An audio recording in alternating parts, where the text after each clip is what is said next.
Hello, Philadelphia. Hello, hello, hello.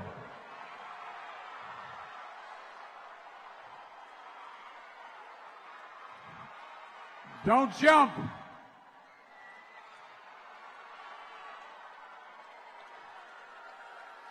Good to see you all.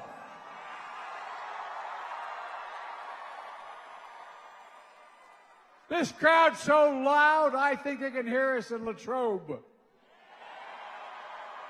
They're going to hear us. They're going to hear us on Tuesday. Folks, I'm Jill Biden's husband, a Philly girl. She's ready for Game 6, like all of you. It's good to be home. It's good to be with family. That includes someone we all love, Barack Obama, a great president, historic president, and I'm proud to say a dear friend. Well, folks, 3 days until one of the most important elections, one of the most important elections in our lifetime. It's going to shape, the outcome's going to shape our country for decades to come. And the power to shape that outcome is in your hands. 2 years ago, you used that power to make Donald Trump not only a former president, but you made him a defeated president.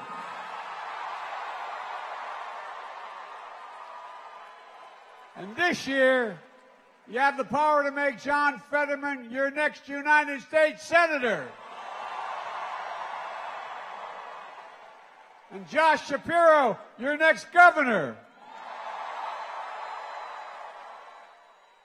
Look, folks, I want to be very clear, and I mean this sincerely, about what's on the ballot this year. Your right to choose is on the ballot. Your right to vote is on the ballot. Social Security and Medicare is on the ballot. There's something else on the ballot. Character. Character's on the ballot. When I think of character, I think of John Fetterman. You know, in its endorsement of him, the Philadelphia Inquirer today said, John knows what his values are. Well, in my view, I've been saying for a long time, I'm a Pennsylvania boy born and raised in Scranton, but for the longest time, Delaware, like many other small places, did not have a television station. So Philadelphia TV had to cover me the same as they covered all the Pennsylvania senators. I was known as Pennsylvania's third senator. My point is, I know Pennsylvania well. And John Fetterman is Pennsylvania. He is Pennsylvania. And Oz and Pennsylvania? Look, I lived in Pennsylvania longer than Oz has lived in Pennsylvania. And I moved away when I was 10 years old. Look, like a lot of us, John's gotten knocked down, but he gets back up. He's gotten up quickly. John has character, integrity, and he's going to be a hell of a good senator, United States Senator for Pennsylvania. And the other thing is, don't worry, we're going to talk about Iran. Courage. Courage is also on the ballot. When I think of courage, I think of Josh Shapiro. This guy will take on anyone and back down to no one. And we saw that in 2020. He stood up for the Constitution. He stood up for the rule of law. He stood up for the people of this state. And he's going to be one hell of a fantastic governor. He really is. But it's not just John and Josh. We've got a great Democratic lineup on the ballot here in this state. You heard from a lot of them today. You heard from a lot of them. We have one of the best delegation in Congress. I keep making myself a Pennsylvanian again. So really, Democrats up and down the ballot, we need to elect them all. We need it badly. Pennsylvania, this isn't a referendum this year. It's a choice between two vastly different visions of America. Vastly different. Maybe it's in our blood, but John and I believe that it's all about fighting for working and middle-class people. The way I've said from the beginning of my objective when I ran for president was to build an economy from the bottom up and the middle out. It's a fundamental shift compared to the Oz and the MAGA Republican trickle-down economics. Oh, really? This ain't your father's Republican Party. This is a different breed of cat. I really mean it. Look, they're all about the wealthier getting wealthy and the wealthier staying wealthy. The middle class gets stiffed. The poor get poorer under their policy. You saw what happened last time under my predecessor.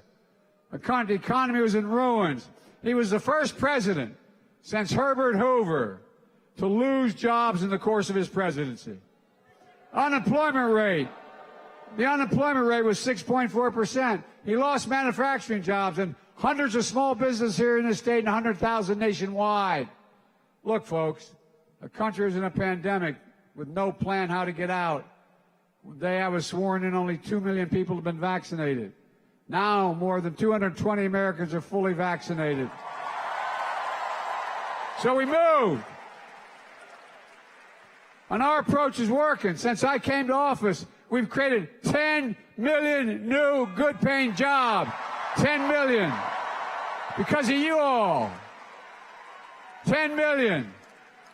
The unemployment rate is 3.7%, near a record 50-year low. John and I understand we need to make things in America the first time in a long time, and we are. That means instead of shipping jobs overseas, we're shipping product overseas. I'm serious. We've created so far 700,000 manufacturing jobs just in the last 20 months. 700,000. But for all our progress, by the way, where the heck is it written that we can't be the manufacturing capital of the world again? Because we will be. We will be. And folks, look, but a lot of families are still struggling. A lot of families are struggling. That's why I signed into law the Inflation Reduction Act. It's going to reduce the cost of everyday things in families in Pennsylvania. Things you have to pay for every month, and you have to have enough in your paycheck to do it. We gave Medicare the power to negotiate lower prescription drug costs. The same power the Veterans Administration has to cut drug prices in half. We tried to get that done for years when I was in the Senate and Vice President. But Big Pharma spent a lot of money and supported a lot of folks. Well, guess what? Not this year. We beat Big Pharma, and the American people won. We put a cap of $2,000 a year in prescription drugs for seniors on Medicare, no matter what their drug costs were. And some of them pay $10,000, $12,000, $14,000 a year for cancer drugs. But now, beginning January 1, they will not have to pay more than $2,000 a year, period. Period. And we put a cap on insulin to deal with their diabetes. Instead of paying $400 a month like they're paying now, they're going to pay no more than $35 a month. And with John Fetterman in the Senate, with that one more vote I need, we're going to make sure we cap those prices for every single person, for all that life, because they blocked. We had it in the original bill, but it only stayed in for Medicare recipients, but everyone. How many of you know somebody who has to take insulin for diabetes? Look around. And it's incredibly costly, no matter what your age, and it's badly needed. And folks, look, we made the biggest investment to deal with the climate crisis ever. We're lowering energy costs for families. And by the way, Josh and John know that we can cap oil and gas price wells, abandoned mines. We can do that in western Pennsylvania. We can create thousands of good-paying jobs for the same people who dug those mines in the first place. That's why we're investing $350 million here in this part of the country to do just that. We're not just talking it, we're doing it. We're going to do this while reducing the federal deficit. You know, because of the help I had from the senators in the Democratic Congress, we literally cut the federal debt in half by $1.4 trillion. $1.4 trillion. Just this year. And last year by $350 billion. And another $250 billion over the next decade. Look, I don't want to hear from the MAGA Republicans who blew up the debt. We're the ones bringing it down. They shot it up. And by such a massive reduction in debt, we're able to help working and middle-class families in America. Look, we're finally making sure the biggest corporations begin to pay their fair share, for God's sake. One of the reasons they're so upset with me is we just passed a minimum 15% tax. Look, folks, if you're a school teacher, you pay more than that. If you're a cop, you pay more than that 15%. But the days are over where corporations paying zero federal tax. By the way, in 2020, 55 of the largest corporations in America made $40 billion, and they paid not one single penny in federal tax, not one. Because we reduced the deficit so much, we're in a position to help millions of working and middle-class folks caught in the crossfire of the pandemic and what happened with the Russians moving into Ukraine. Because I acted, we provided $10,000 in student debt relief. And another $10,000 if you got a Pell Grant. No one under 20, you have to be making less than $125 a year, and 90% of that money goes to people earning less than $75,000 a year. And look, it's an incredible burden to carry. So now they're going to be able to buy a home, start a business, just get a little bit of breathing room. And what are MAGA Republicans like Oz and Mastrano's talking about? They're trying to stop me. Their hypocrisy is unbelievable. The same MAGA Republicans who took hundreds of thousands of dollars and even millions of dollars in the pandemic relief loans had their loans forgiven, are trying now to block student loans. Marjorie Taylor Greene.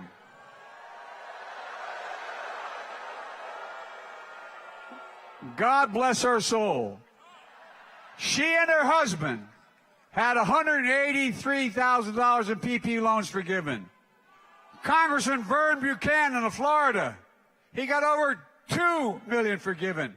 Who the hell do they think they are complaining about helping out students? Who do they think? I really mean it. And what the students are going to, the people getting debt relief are going to be spending the money on growing the economy. For God's sake, Oz and MAGA Republicans don't think we should give working and middle-class Americans a break. But here's what they do think instead. They want to make permanent the $2 trillion tax cut that they passed when Trump was president. That tax cut is not a penny of it's paid for, and it goes to the biggest corporations, and it will explode the deficit by trillions of dollars. They think the biggest oil companies, that just the 6 largest oil companies, in the middle of this crisis we're in, you know how much money they made in the third and fourth quarter? I mean, the second and third quarter? $100 billion. $100 billion. No. It's outrageous. Look, they should have used that money, what they were supposed to do, to lower gas prices at the pump for the American people. If they did, the price of the pump nationally would be 50 cents lower than it is today per gallon. It gets worse. Do you know what their number one priority is if they win? They made it. Look, they're saying it out loud. They want to get rid of everything we just did. The power we just gave Medicare to negotiate drug prices, gone. The $2,000 cap on prescription drugs, gone. The $35 cap on insulin, gone. The tax credit for lower energy costs, gone. 50% corporate rates, gone. And the $800 savings in health care premiums we just got for families in the Affordable Care Act, gone. In fact, they want to do away with the Affordable Care Act. And that means millions of people with pre-existing conditions lose their insurance completely. No matter how hard they try to get rid of Obamacare, I'm never going to let it happen.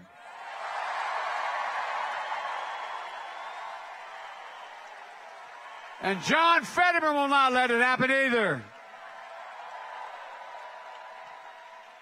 But folks, these guys and women never cease to amaze me, man. They never cease to amaze me. Now it gets worse. They're literally coming after Social Security and Medicare. No. Look, I know the only thing all you younger people in here, and thank God there's so many of you, I know the thing you know is from the time you're 16, you have money taken out to pay for Social Security. But guess what? You're somebody out there busting their neck. You just lost your husband or your wife. You're 66, 68 years old, and they want to take away your Medicare and your health and your Social Security. Now, you think I'm exaggerating. First front page of the New York Times talked about it. I want to show you what. There's a guy out there, you know, they're telling us what they're going to do. They're saying it straight out loud. At least I give them credit for that. And look, here's what they're going to do. They want to do. There is a guy named Senator Rick Scott of Florida, who's in charge of electing the Republicans in the Senate. He's the guy pushing Oz, okay? Well, let me show you. Read from, they listed in a program, listed all their proposals. This is too small to be able to read. I just circled the one and brought it out here, and I'm going to quote what they say about Social Security. It says, all federal legislation sunsets in 5 years. If the law is worth keeping, Congress can pass it again. Means that the law literally goes out of existence unless it's affirmatively voted back into existence. And then along came Ron Johnson of Wisconsin, senator. By the way, he thinks 5 years is too long. Not a joke. This almost is so surreal sounding. He thinks Social Security and Medicare should be in the chopping block every single year. If Congress doesn't vote to keep it, for the first time, it goes away. Not a joke. It goes away. It's not just Social Security and Medicare. He also wants to put veterans' benefits on the line. Look, and put everything at risk. Elect John Fetterman to the Senate, please.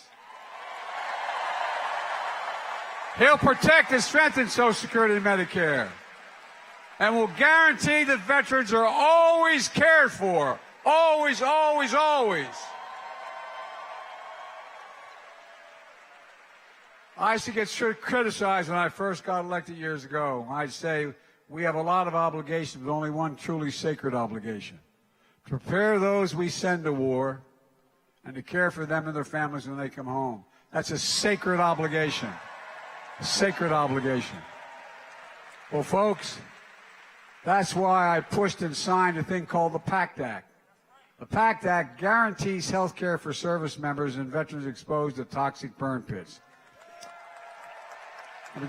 These burn pits are literally the size of a football field and range in depth from 8 to 10 feet. There's everything in them from jet fuel and just everything is burned in there. You know, remember all the fight about the cancer and the brain cancer so many firefighters are getting from the 9/11 and toxic exposure? Well, it's the same kind of thing. I've been in and out of Iraq and Afghanistan over 30 times. I had a son who spent a year in Iraq. His hooch was literally less than 200 yards from one of these burn pits. Well, this new proposal guarantees health care for the service members and veterans exposed to toxic burn pits. Because here's what it does. Like my son, so many went incredibly fit and came home dizzy and having trouble, and so many had brain cancer. My son came home with stage 4 glioblastoma, and he passed away. But here's what we did. Up to now, we don't pay any attention to this. We haven't done anything for it. And we had to fight to get it done. And now for thousands and thousands of people coming home, more people coming home from these wars with brain cancer than any other war in American history, and other cancers. But guess what? Now, if they come home and you're still alive, you get full benefits from health care to try to fight it.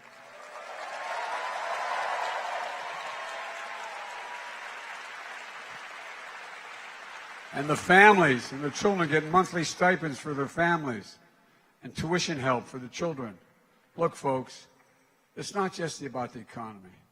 Let's talk a little bit about crime and keep communities safe. I signed the most significant gun safety law in nearly 30 years. I proposed over 100,000 new police officers. Here's the deal. Public safety is why John got into public service in the first place. Oz won't do a thing about guns. But John Fetterman vetoed, but with your votes, John Fetterman will be in the Senate and be able to help me add one more thing what I got done when I was a senator. Ban assault weapons. Ban them. Ban them. Ban them. They have no place in America. But if Republicans take control of the Congress, they're going to pass another ban. They want to have a national ban on abortion. The overturning Roe wasn't the end for them. It was just the beginning. States are already passing bans, without exception, for rape or incest with the life of the mother. And Senator Lindsey Graham of South Carolina is going to make sure that if Oz is elected, and other Republicans, they're going to ban choice completely. Let me tell you something. If they get enough states to do that, they get the Congress to vote for that, I will veto it. It will not happen.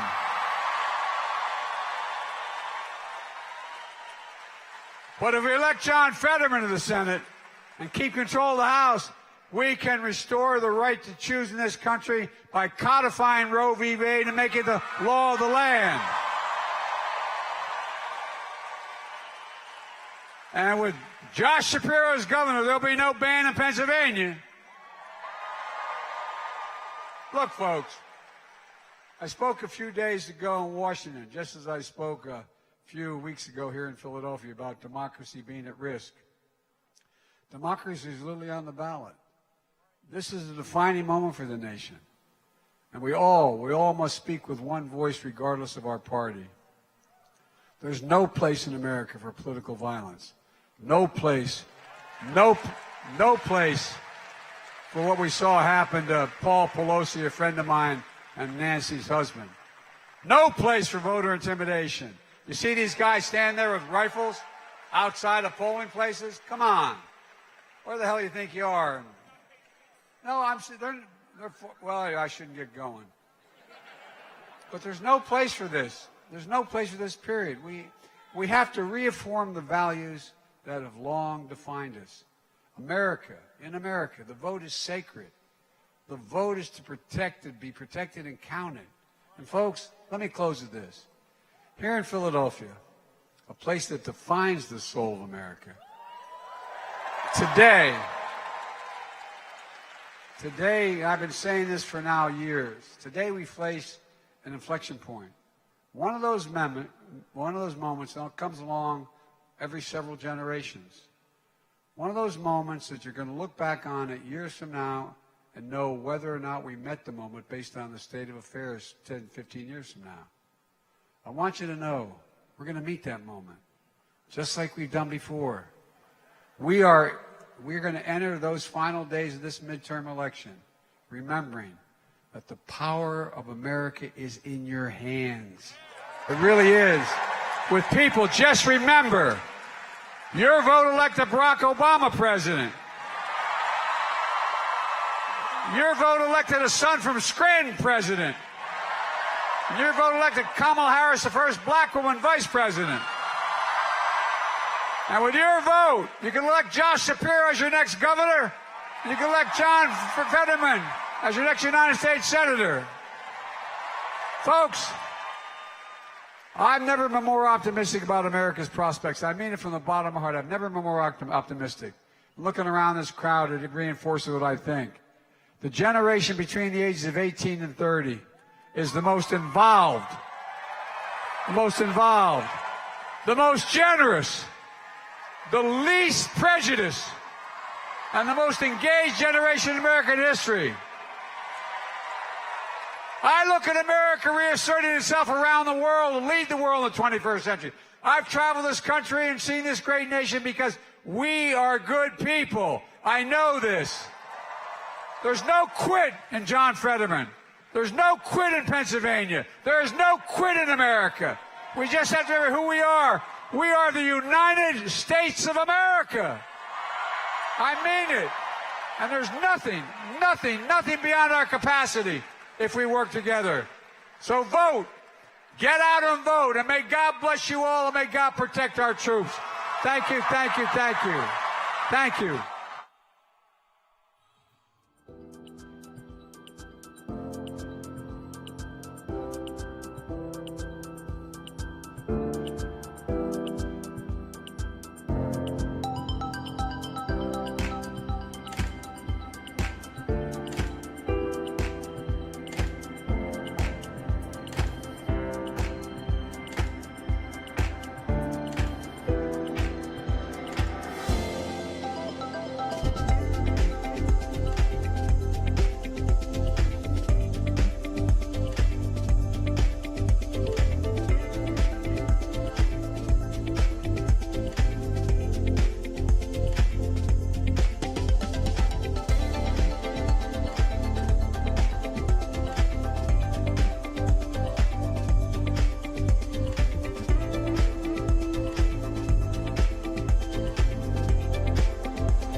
It is so good to be with all of you here. 13 months ago, I launched this campaign for governor. We've crisscrossed the United States, showing up in your hunt clubs and on your street corners, listening to the good people of Pennsylvania and learning from them, hearing them talk to me about their hopes and their fears, their worries and their challenges, showing me pictures of their kids and telling me stories about where they want to go in this world. I return to you today, 13 months later, hopefully a better candidate than when I started, and certainly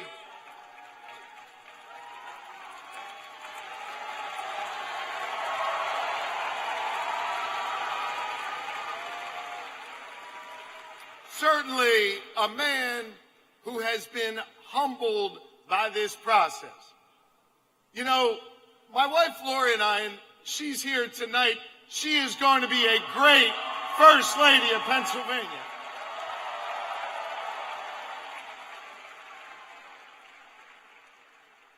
My wife Lori and I have dedicated ourselves to public service for two fundamental reasons.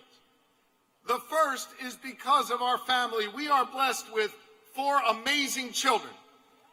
Their names are Sophia, Jonah, Max, and Reuben, and I look in their eyes every day and I worry. I worry about their planet. I worry about their safety. I worry, and moms and dads, you'll understand this, I worry that we brought our children into this world at a time where maybe, just maybe, they have fewer opportunities than the world I was blessed to be born into 49 years ago. And I worry about your kids and your grandkids as well. That's one reason I do what I do. The second reason I do what I do is because of my faith.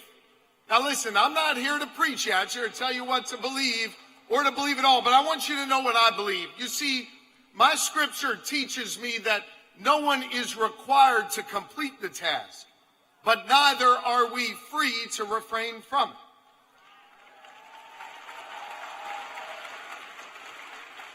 That means that each of us has a responsibility to get off the sidelines, to get in the game, and to do our part. So Pennsylvania, I come to you 13 months after we started to tell you I am prepared to do my part as the next governor of this great Commonwealth.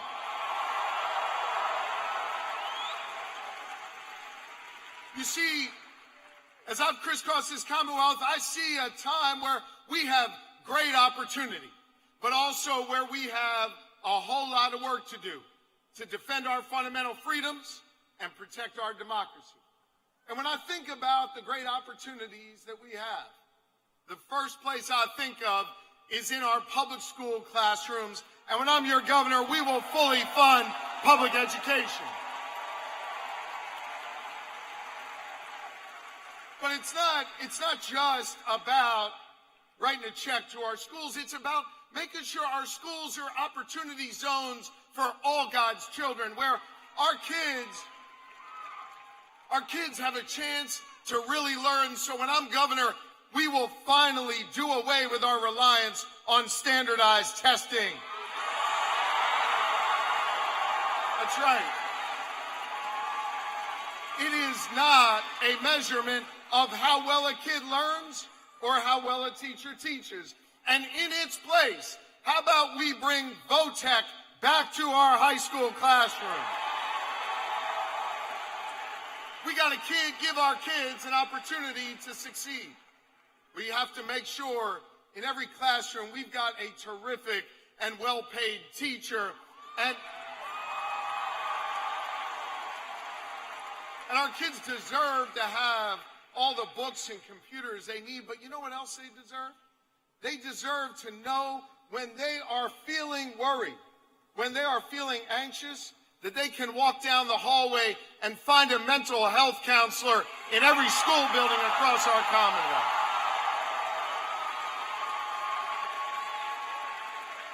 Good schools for our children, but we also have to make sure that every one of those kids, when they walk to and from school, have a safe community to live in.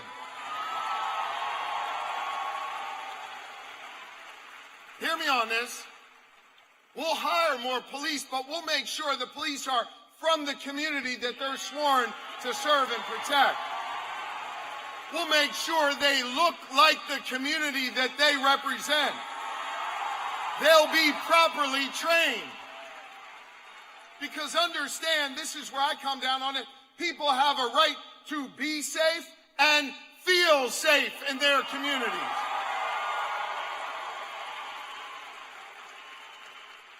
Good schools and safe communities and an economy that's going to lift everybody up. We got to raise wages across this Commonwealth, and it starts by raising the minimum wage to $15 an hour.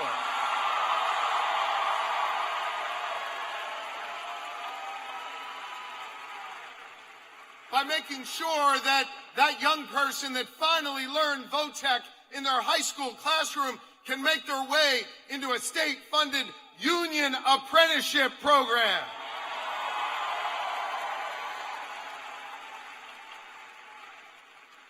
And we need to make sure we give everyone an opportunity to succeed. Open up the doors of opportunity to those who have been shut out.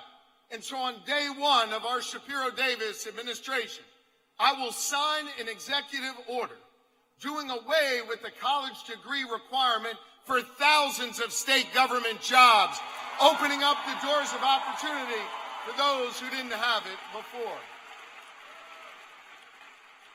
We'll plant some flags again in this Commonwealth and show that we can take the fight to every other state. We'll create tens of thousands of green energy jobs right here in Pennsylvania and lead the nation. We'll lead the nation again when it comes to biotech and robotics. We will show the rest of the world that Pennsylvania is open for business. Good schools and safe communities, an economy that lifts everybody up. But the way we do this is we need a governor who knows how to take on big fights. I know a little something about taking on big fights. Just ask those student loan companies we took to court and won and canceled $200 million in student debt for Pennsylvania students and their families. You know, as Attorney General, we've arrested over 8,200 drug dealers in this Commonwealth. But I understand this crisis didn't start on our street corners. This crisis started as a result of the greedy executives in pharmaceutical company boardrooms. So we took them on too, and we won. And we took $1 billion of their ill-gotten gains and brought it back to Pennsylvania for treatment because we understand drug addiction is a disease, not a crime.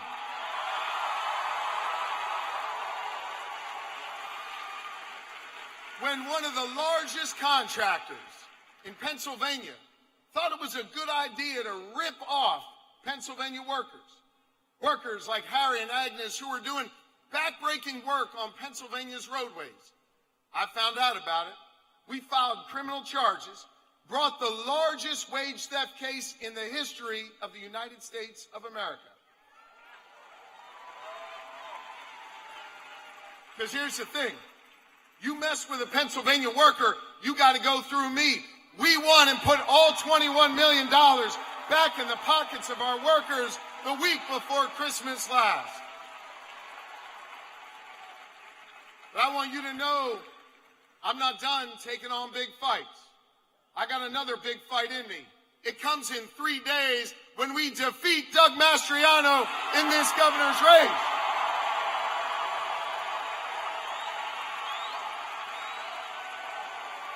That's right. And here's the thing. We must defeat Doug Mastriano in this governor's race. You know, he has said his number one priority isn't cutting your costs, isn't making our communities safer, isn't helping our school kids. No, he has said his number one priority is to ban all abortion with no, hang on. I'm not done. He wants to ban all abortion with no exception, not for rape or incest or even to save the life of the woman. And he has said he wants to charge women with murder for having this life-saving medical procedure. Now here's the thing. This legislature is going to put that bill on the desk of the next governor. He'll sign it into law. I will veto that bill and trust the women of Pennsylvania to make decisions over their own bodies.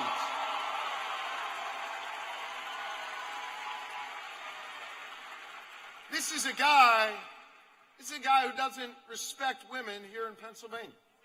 In fact, if you don't think like Doug Mastriano, if you don't look like him, if you don't vote like him, if you don't worship like him, if you don't marry like him, you don't count in his Pennsylvania.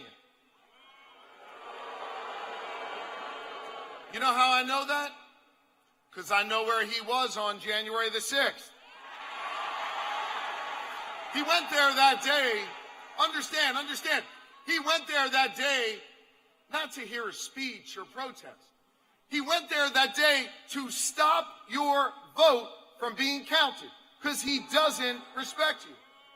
And he's already told us what he plans to do the next time in 2024. He has said he's going to use his power as governor to, his words, not mine, review the voting logs, make corrections, and then he plans to decertify certain voting machines in this Commonwealth so he gets to pick the winner. Let me ask you a question. What voting machines do you think this guy's going to decertify? Probably the ones here in Philadelphia, right? Are we going to let him get away with that? Listen, that is not how our democracy works. That's not how we do things in this Commonwealth or in this country. And that is not freedom. You know, this guy loves to talk a good game about freedom, right? Let me tell you something. It's not freedom to tell women what they're allowed to do with their bodies. That's not freedom. It's not freedom to tell our children what books they're allowed to read.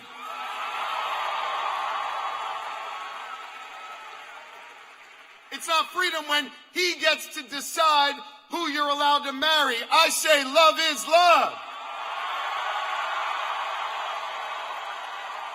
It's not freedom to say you can work a 40-hour work week, but you can't be a member of the union. That's not freedom.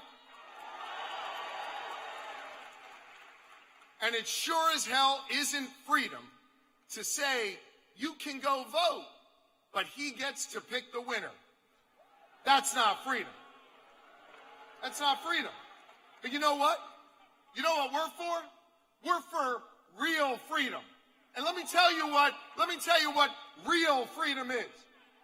Real freedom is when you see that young child in North Philly and you see the potential in her, so you invest in her public school. That's real freedom. That's real freedom.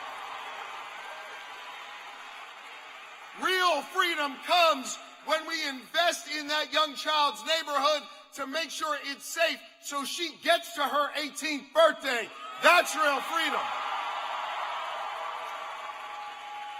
Real freedom comes when we put Votech in her school and opened up her eyes to the possibility of being a welder. We sent her to a union apprenticeship program, and we believed in her, so she started a small business right here in North Philadelphia. That's real freedom. Real freedom comes when she hires a whole bunch of people that were never going to have a shot before. They went on to marry the people they love, worship where they want, live in a community that is safe, live in a place that respects them. That is real freedom, and that is what's on the ballot right now.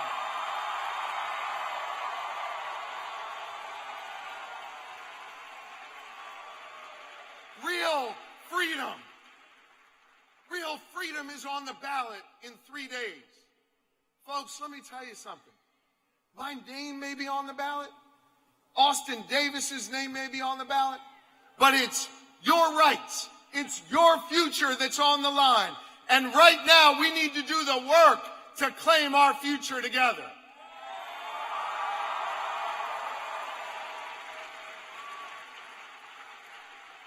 This is a moment in our politics where I know it's easy to get a little down. It's easy to wonder whether or not we can solve big problems anymore. Whether because of how frayed and divided our politics are, whether we can meet this moment and address these big challenges. I stand before you today a man who is more optimistic than when I began this process. More optimistic because I've had the opportunity to get to know all of you. Because I've seen how hopeful you are. And because I know as a nation, we've been here before. 246 years ago, our democracy was born right here in Philadelphia.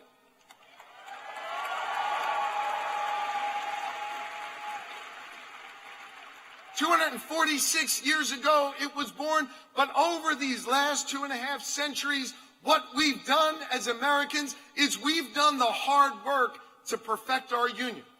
We've done the hard work to move the ball forward. And so I stand before you today hopeful because I've seen this play out before, where folks, not with titles next to their names, but ordinary Pennsylvanians, ordinary Americans rose up and spoke up and demanded more and sought justice and looked our children in the eyes and said, we are going to leave this place better for you than the way we found it. That's why I'm so optimistic today.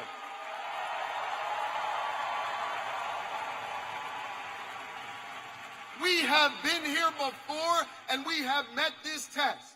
And so in 3 days, we face another test, another opportunity. I ask you today to believe not in me, but believe in yourselves.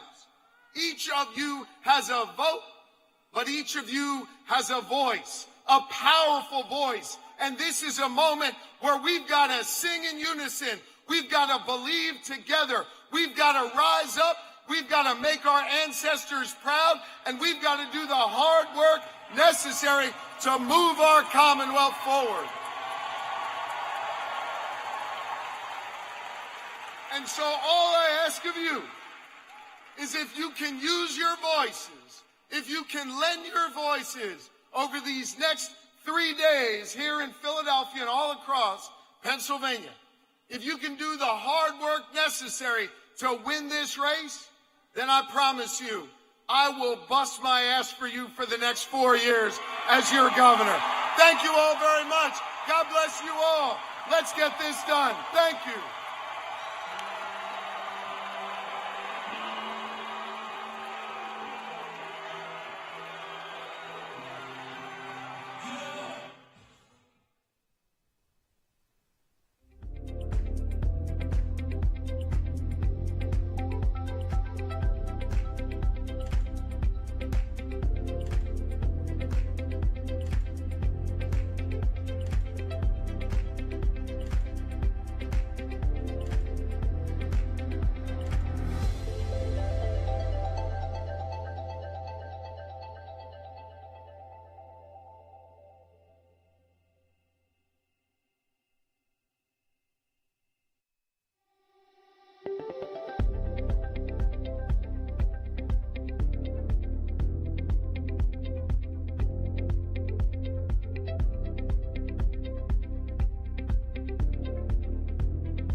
Please welcome back to the stage Lieutenant Governor John Fetterman.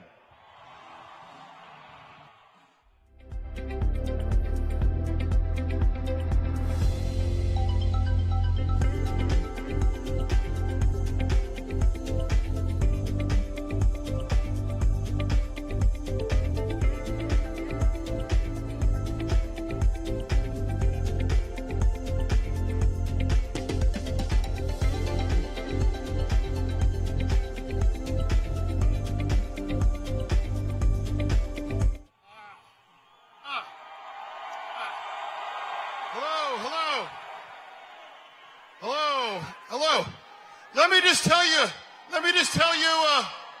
Let me tell you a truth. This is the first and last time I'm ever going to get to walk down a catwalk. Male modeling never picked up for me at all. I don't know. You know, as you know, I'm running against Dr. Oz. Yeah. Yes, you know. And you know what Dr. Oz is, he's very just about pandering. He likes to pander. So, on a different note, I just really want to get this off my chest right now that Wawa is so much better than Sheetz. My whole life. I was all about that, right? You know.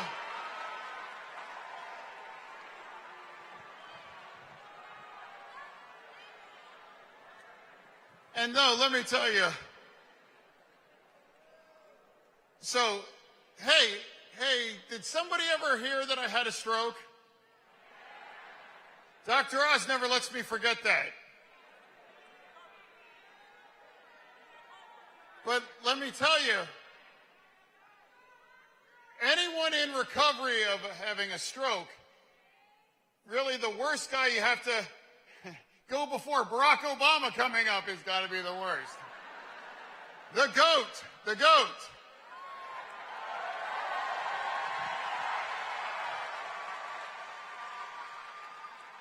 So, tonight, Dr. Oz is going to be on a stage with Donald Trump tonight.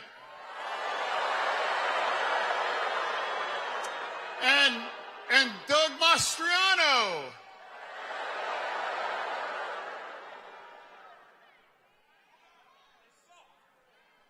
A true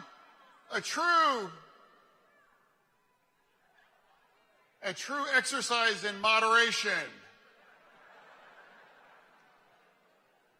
But tonight, I get to spend this stage with two presidents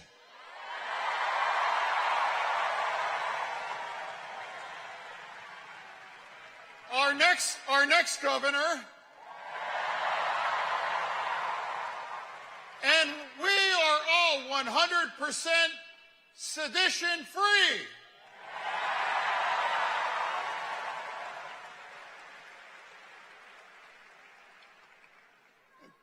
And Oz, of course, stands with Mastriano, and they all want to ban all abortions right here in Pennsylvania.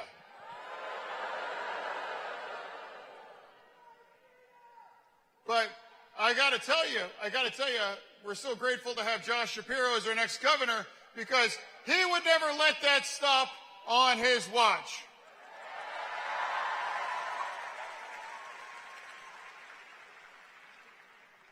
You know, I'm running to serve Pennsylvania. Oz is running to use Pennsylvania. He spent over $27 million of his own money to try to buy this seat here. Pennsylvania is not for sale.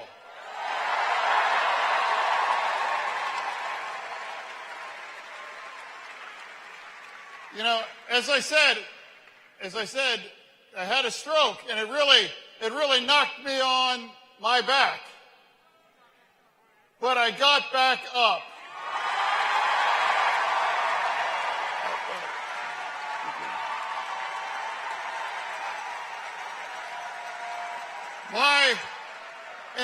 In fact, my life was my life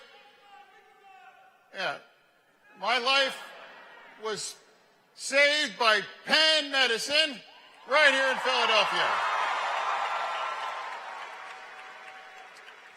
But this right now is that's what 5 months of recovery looks like right now.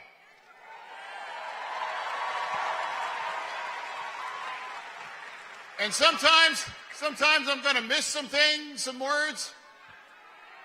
I might mush two words together, but I'll always make sure I make the right votes in Washington, D.C.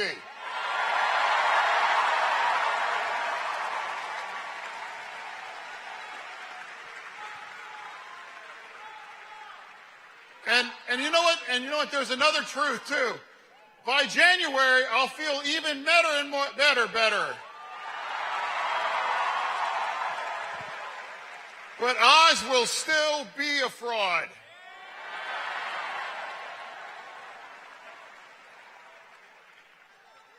He often seems like he's often a joke, but it's really not funny. Because you know what? Abortion rights is all on the ballot right now. Oz believed that local political officials should be the person making those kind of choices.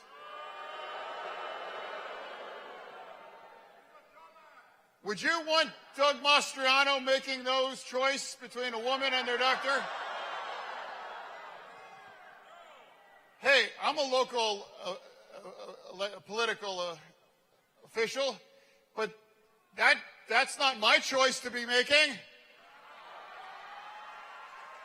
That choice comes between a woman and their doctors, and that's what I'm always going to fight for.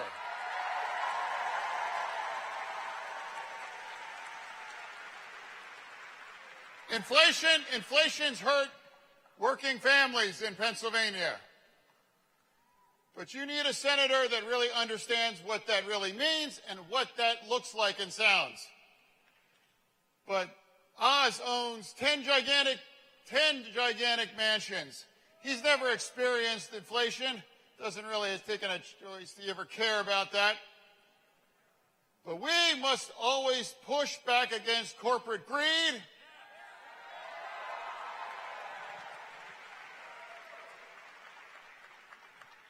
Inflation hurts Pennsylvania families, but it relieves $10 billion in profits for with Shell. We have to call it what it is. Price gouging and pushback, and we must always start making more and more things right here in Pennsylvania and right here in this country.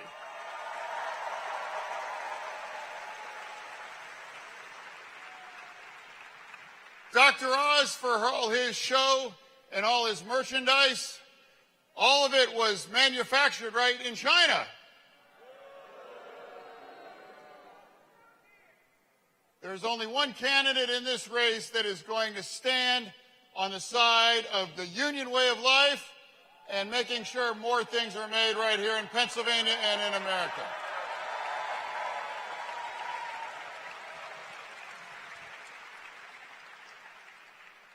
And also, let me make you that bargain right now. That bargain is, I want to be that 51st vote in Washington, D.C.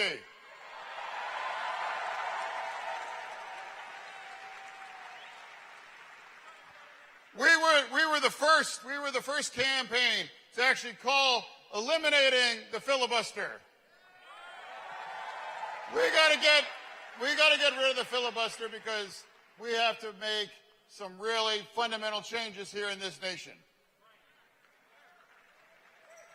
Who realizes what our minimum wage is right now? $7.25.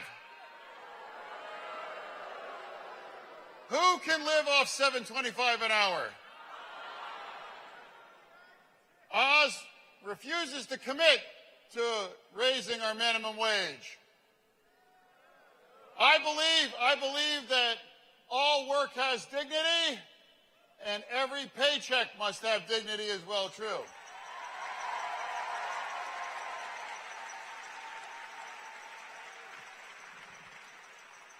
We need to expand our health care, the same kind of health care that saved my life. That should be, my health care that saved my life should be the same kind of health care that might save your life. And I can't believe that in 2022, we're still now arguing about marriage equality here, too. I'm proud to say that in 2013, I was the only elected official in Pennsylvania that was willing to solemnize the first gay marriage in Pennsylvania.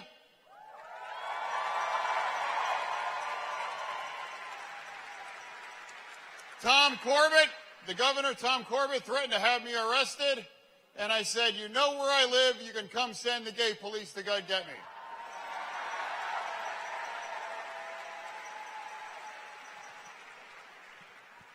And also, of course, codifying Roe v. Wade.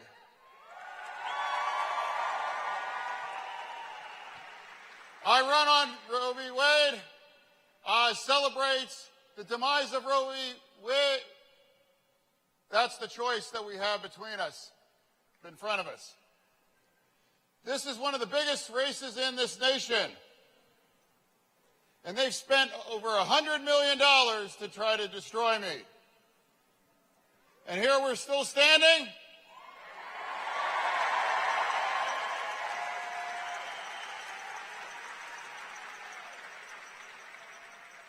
And we're going to need every one of you to vote and tell your friends and your families to make sure you're willing to make sure you turn out every vote.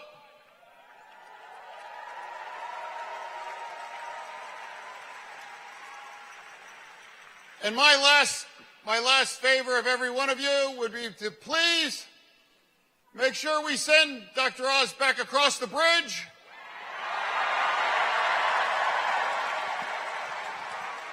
And send me to D.C. so I can stand and fight for all of you. Thank you. Thank you, Temple.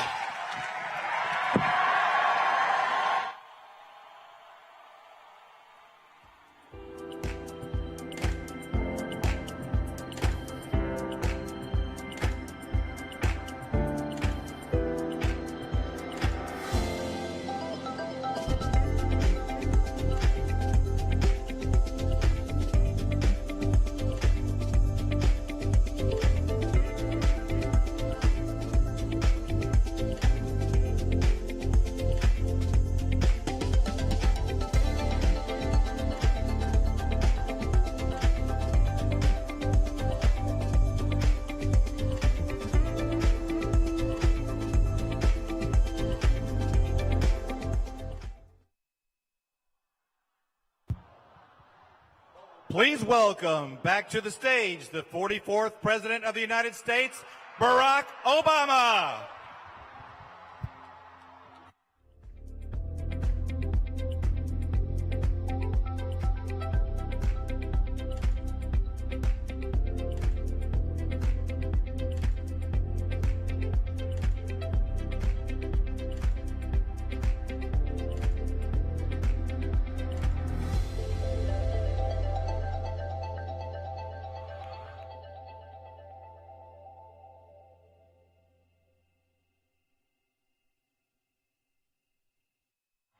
Hello, Philadelphia. Are you fired up yet? Man, I was backstage. I was getting fired up. I'm ready to go. It is good to be back in Pennsylvania. It is good to be back in the center right now of the sports world.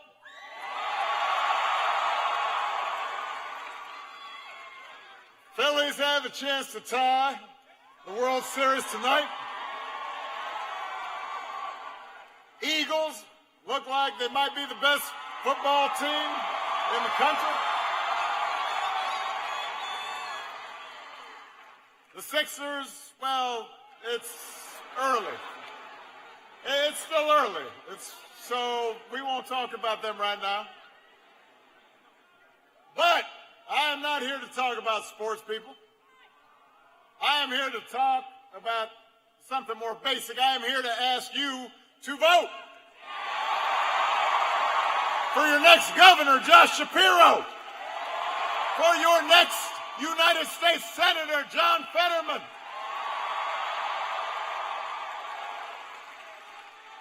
for all the Democrats up and down the ticket. And listen, let's face it. If you're at this rally, I'm assuming you're voting. But I don't just need you to vote. I need you to gather up your friends and family and make sure that they are also voting. I know there are probably some students here, right?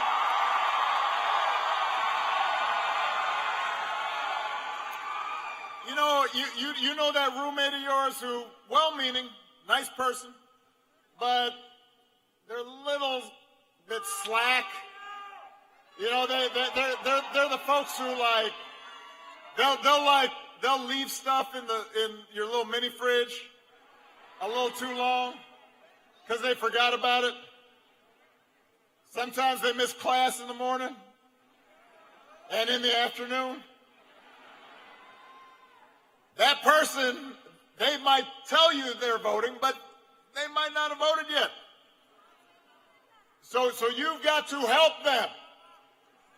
Make sure that they turn out, because this election requires every single one of us to do our part. It's that important. It is that important. You heard our president talk about the stakes in this election. You heard Josh Shapiro and John Fetterman talk about the stakes in this election. A fair economy that gives working people a fair shot. That's on the ballot. Fundamental rights are on the ballot. Truth and facts and logic and reason and basic decency are on the ballot. Democracy itself is on the ballot. The stakes are high.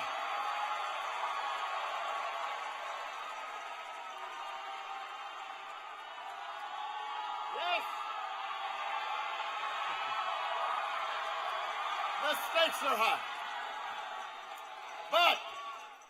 But look, I want to be honest, because sometimes, political rallies, everybody's feeling optimistic, everybody's getting fired up. But I want folks to listen to this. I want people to be clear. Midterms are always hard for whichever party is in the White House. And typically midterms are tougher on Democrats. A lot of folks don't pay attention to politics the way they do in a presidential year. Maybe they don't think that Congress matters as much. Maybe they don't think their vote will matter as much. Younger people especially are less likely to vote in midterms, and that hurts Democrats because younger people trend in a more progressive direction.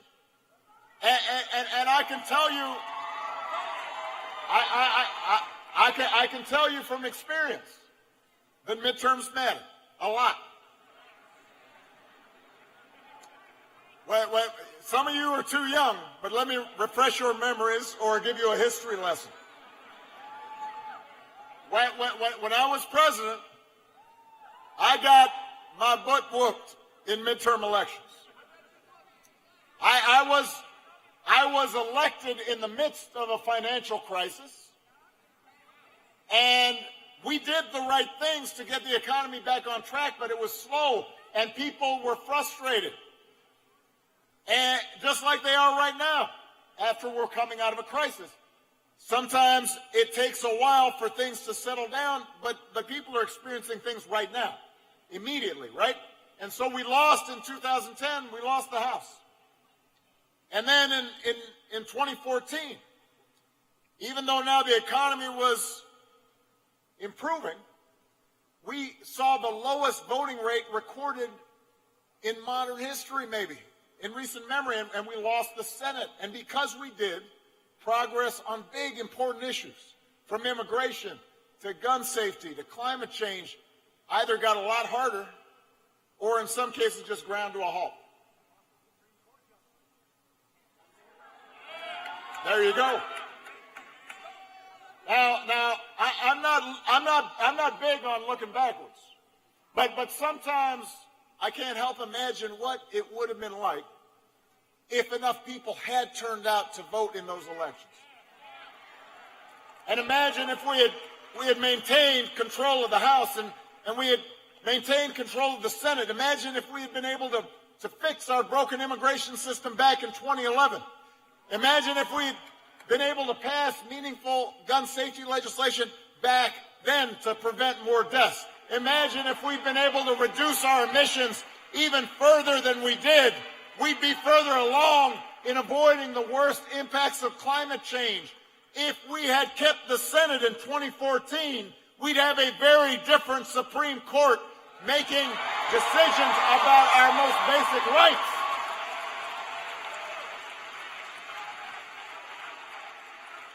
So midterms are no joke.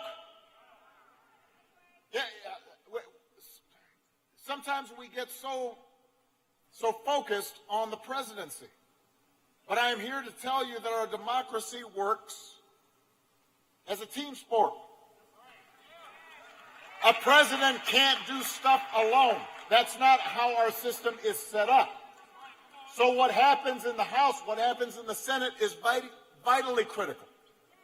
And the good news is you have an outstanding president right now in the White House. So you don't have to just imagine what might happen. He's doing stuff right now, solving problems right now with a Democratic Congress, and he can continue it if you vote. Think about what Joe Biden has already got accomplished. Despite a historic pandemic, he not only repaired the economy and kept unemployment low, which, by the way, you should not take for granted. Because a lot of folks thought with a historic pandemic like that and the shutdown that we would potentially go into a Great Depression. And we did not. And unemployment is very low right now because of the actions he took. He's lowered healthcare and prescription drug costs. He passed an infrastructure bill that will put more folks here in Pennsylvania and around the country to work and make our economy stronger. He's made the biggest investment in clean energy in history.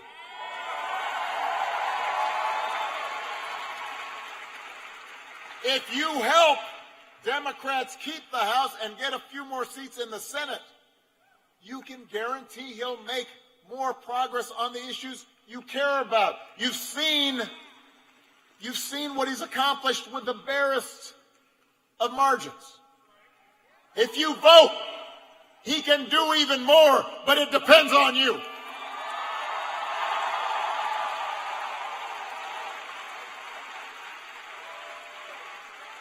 It depends on you. Now, Republicans know this. And that's why they're doing everything they can to prevent you from voting. This is one of the only major parties worldwide that actively tries to discourage citizens from voting. Hey, don't boo. Vote. Vote. They can't hear you boo, but they'll hear your vote.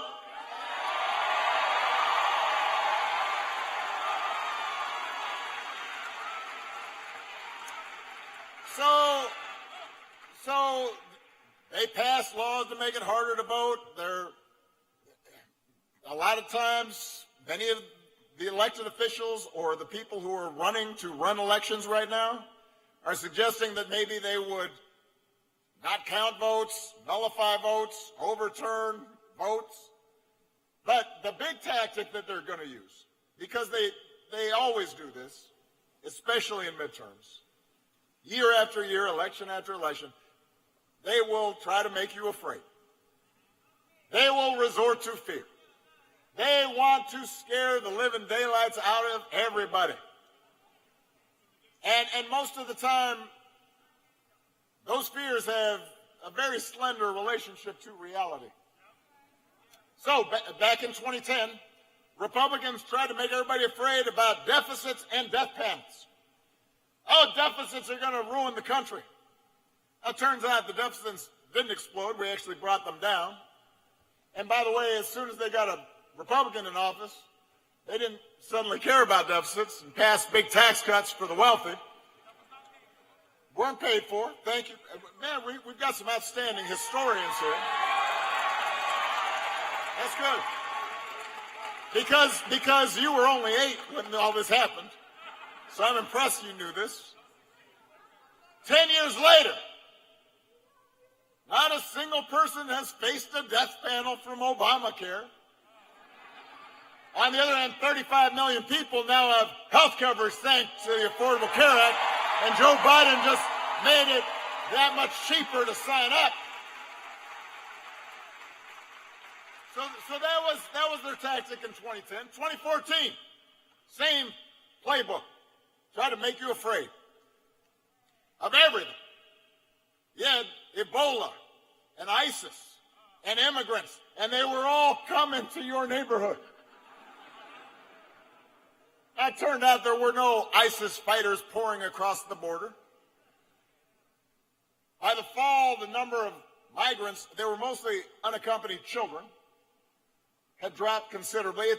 And then it turned out that we knew how to prevent Ebola from reaching our shores because, you know what? We believed in science. It was very helpful in dealing with this disease. But, you know what? People got afraid. People got afraid. It was visceral, and so they either didn't turn out in the right places. We lost the Senate. You know what happened because of that. So midterm elections matter. Republicans understand this. I understand it, I promise you. And Joe Biden understands it. And if you keep that in mind, if you ignore the fear-mongering, if you ignore the cynicism, if you vote, then we will keep this country moving forward. But you've got to do it. You have to do it.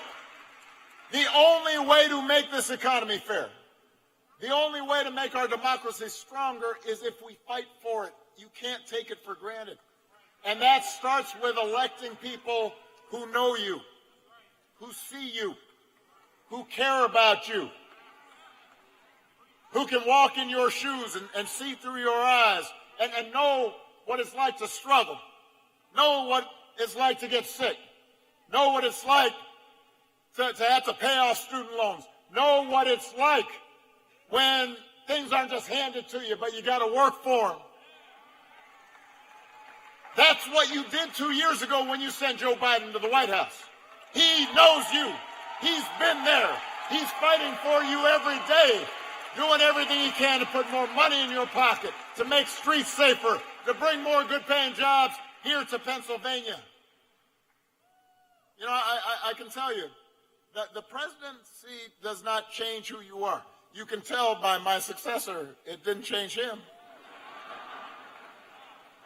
It reveals who you are. It reveals who you are under the stress and strain of the presidency.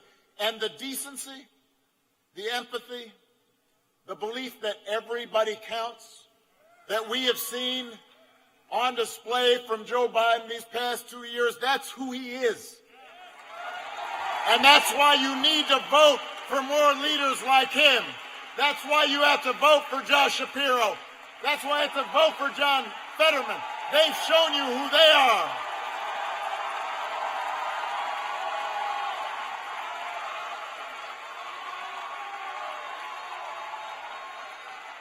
There are a lot of issues at stake in this election.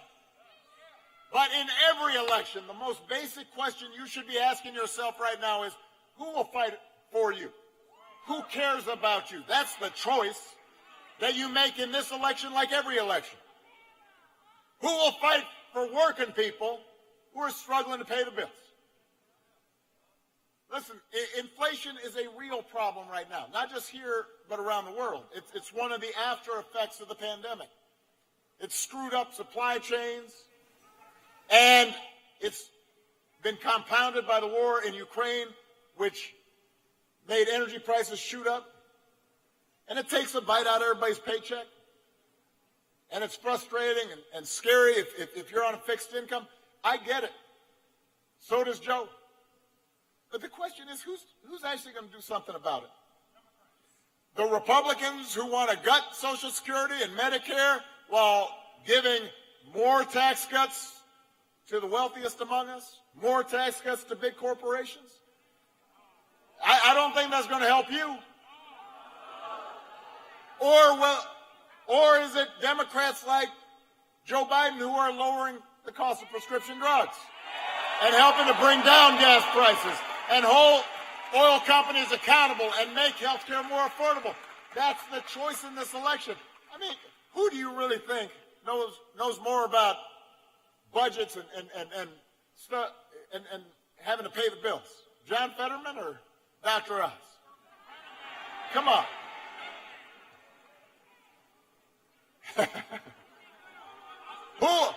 Who will fight to keep your family safe? The Republican politicians who want to flood our streets with more guns, voted against more resources for police departments, or Democratic leaders who worked with Joe Biden to pass the first major gun safety legislation in nearly 30 years. That's the choice in this election. That's what's at stake right now.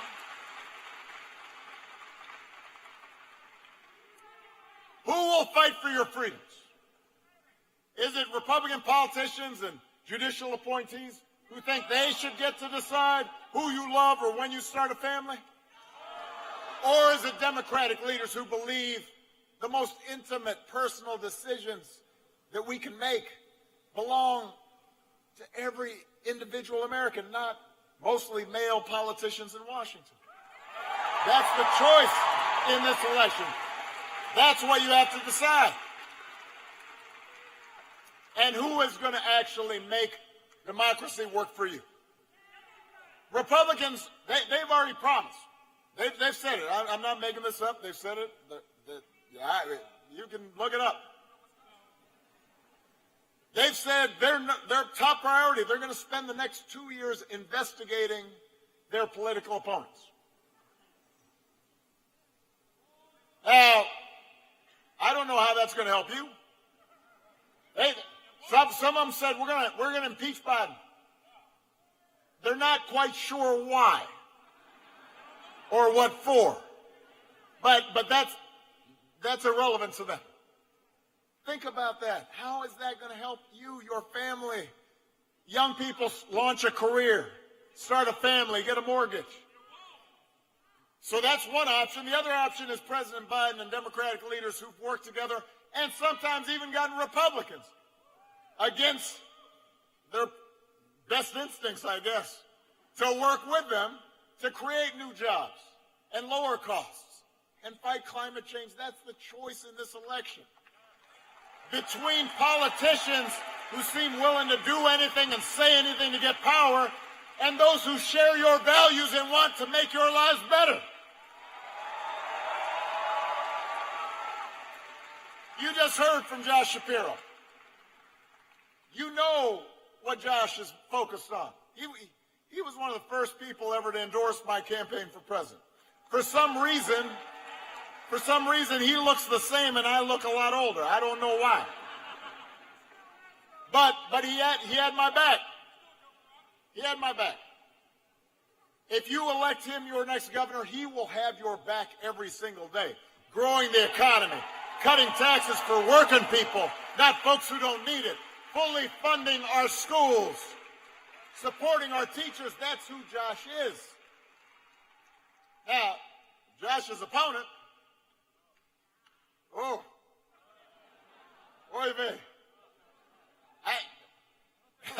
he's willing to take the most extreme positions on pretty much everything.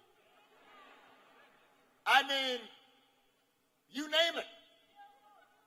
Global warming, he says it's fake science. Doesn't matter what the thermometers say. Should gay people be allowed to get married or adopt children? Nope. He doesn't think so. He does think it's okay to dress up in a Confederate uniform for a staff photo at the college where he used to teach. And, hey, it wasn't even Halloween. It was like Casual Friday or something. Listen, Pennsylvania, let's remember what century it is.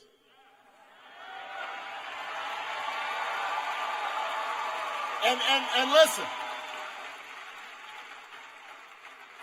this would be funny, it would be an SNL skit if it weren't so serious. You cannot let somebody that detached from reality run your state. So let's get out and vote. for somebody you can trust. Josh Shapiro.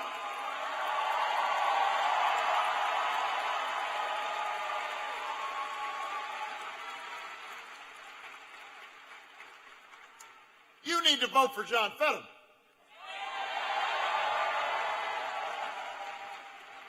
This is a guy who has been fighting for regular folks his whole life. You can tell. Just talk to him. He's just a dude. He's just like, he is who he says he is. He does not pretend to be somebody else. He doesn't put on airs.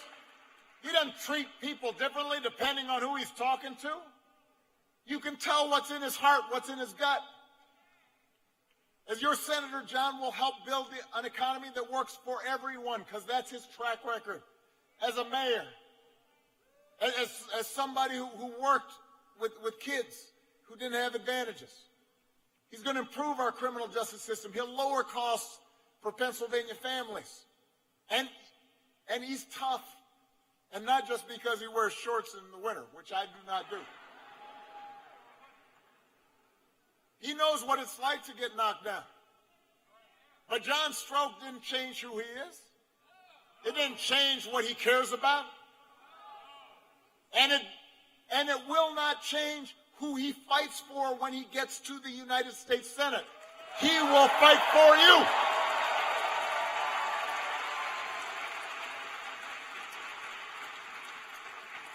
The only person John's opponent's fighting for is himself, and maybe Donald Trump. What did I say about booing? Do not boo. Vote. No booing, just voting. Look, let's face it, it's easy to joke about Dr. Oz. I mean, some of these, remedies he's pushed on TV, the raspberry ketones and the lavender soap and the palm oil for dementia.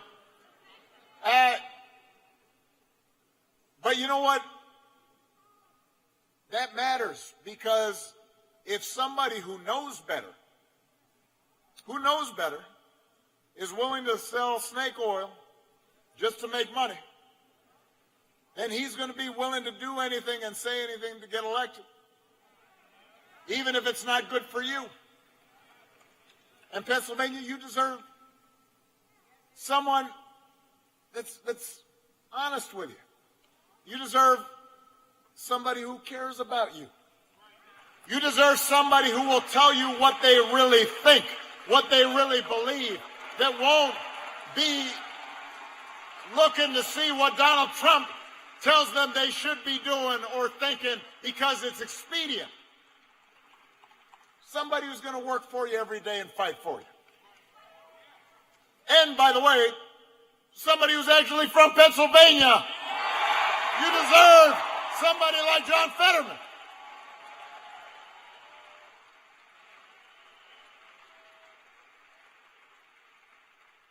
And you deserve leaders who will stand up for a woman's right to control her own body and make her own health care decisions. I genuinely believe there are people of good conscience who differ from me on abortion, and they should be free to make those choices as their conscience guides them. But we should all agree that women everywhere, whatever their economic station, whatever states they live in, should be able to control what happens with their own bodies. Josh's opponent says he thinks both women who get an abortion and the doctors who help them, who treat them, should be prosecuted. John's opponent said the decision about whether to have an abortion should be made by, quote, women, doctors, and local political leaders. Really? I mean, are you going to petition the mayor? Are you calling the sheriff? City council member? School board? Who exactly should tell you when to start a family? You should make that decision. And if that's not worth 15 minutes of your time, the amount of time it takes to vote, I don't know what is. But if you need another reason to go vote, consider the fact that democracy really is on the ballot. Listen, Democrats may not be perfect. I'm the first one to admit it. I wasn't perfect. Joe, he'll tell you, listen, you're making decisions all the time. We're all human. We all got foibles. But right now, at this moment, with a few notable exceptions, most Republican politicians aren't even pretending that the rules apply to them anymore. They're not even pretending that facts apply anymore. They just make stuff up. Josh's opponent was at the Capitol on January 6th. He was there. I mean, and you know, he wasn't just an observer. John's opponent hired people who were there to work on his campaign. He decided, well, now, yeah, I don't know if it was the guy with the Viking hat or who, but he decided I need that guy on my campaign. Both of them to this day, have refused to say that Joe Biden won the last election. Now listen, I understand that democracy might not seem like a top priority right now, especially when you're worrying about paying the bills. But when true democracy goes away, we've seen throughout history, we've seen around the world, when true democracy goes away, people get hurt. It has real consequences. This is not an abstraction. Governments start telling you what books you can read and which ones you can't. Dissidents start getting locked up. Reporters start getting locked up if they're not towing the party line. Corruption reigns because there's no accountability. People get hurt. There are consequences. There's a reason why generations of Americans fought and died for our democracy. There's a reason why suffragists and union members and civil rights activists marched and struggled and in some cases gave their lives for this precious thing, this experiment in self-governance. They understood how precious it was. They fought to broaden and expand who would be included in we the people. And they understood that when democracy withers, it's hard to restore. You can't take it for granted. You have to work for it. You have to nurture it. You have to fight for it. Now, the good news is you get to make a difference as long as you turn out to vote. You can fight for it as long as you turn out to vote. You can bolster and strengthen our democracy as long as you get out there and do what needs to be done.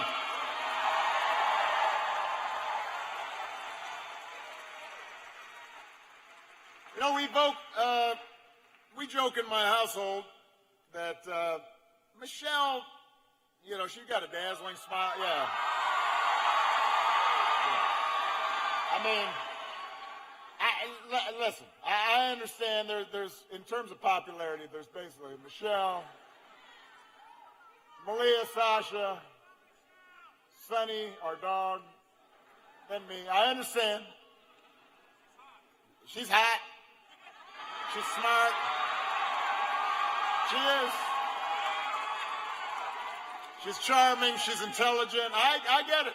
But here's a little secret about Michelle. You know, in our household, she can be a little bit of the glass half empty person sometimes. You know, she can get a little discouraged about what she sees happening. And, you know, I'm the hope and change guy. So I'm usually a little more optimistic. And so if she's been watching the news or reading the papers and some crazy stuff is taking place, which is basically every 10 minutes, you know, she can get a little down, and I'll say, hey, honey, everything's going to be okay. And I believe that. I believe things will be okay. But I also know that things won't be okay on their own. They'll be okay if we make the effort. It'll be okay if we work for it, not just on Election Day, but every day in between.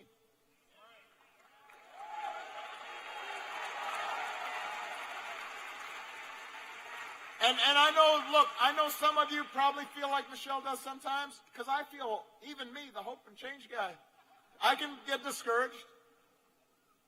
Politics is so nasty and mean, and it just seems like people will say anything and do anything.